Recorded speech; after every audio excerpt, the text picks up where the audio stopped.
There is no doubt that Saddam Hussein now has weapons of mass destruction. The British government has learned that Saddam Hussein recently sought significant quantities of uranium from Africa. But a few months before, Ambassador Joe Wilson had investigated this claim at the request of the CIA and determined it was false, information at odds with that being used by the Bush administration. We feel very sorry for the innocent people that were killed in the United States of America.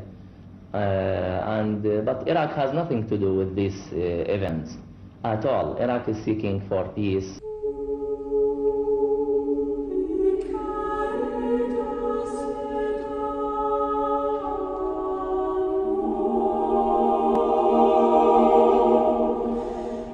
Fellow citizens, at this hour, American and coalition forces are in the early stages of military operations to disarm Iraq, to free its people, and to defend the world from grave danger. Every nation in this coalition has chosen to bear the duty and share the honor of serving in our common defense.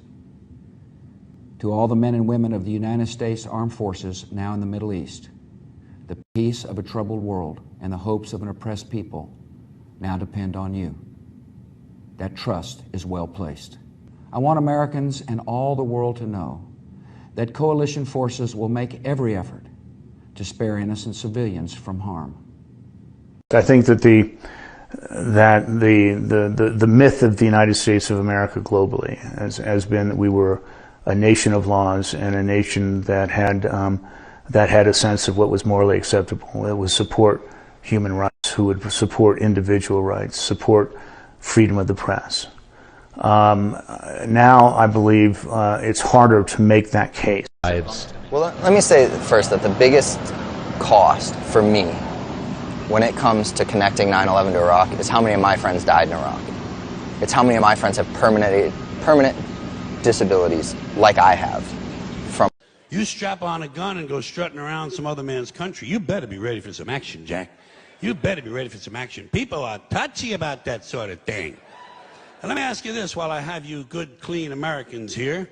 This is a moral question, not rhetorical. I'm looking for the answer. What is the moral difference between cutting off one guy's head, or 2, or 3, or 5, or 10, and dropping a big bomb on a hospital and killing a whole bunch of sick kids? Has anybody in authority given you an explanation of the difference? I have not gotten an email on this. No one will talk to me. I haven't gotten a postcard, not a fucking instant message, nothing.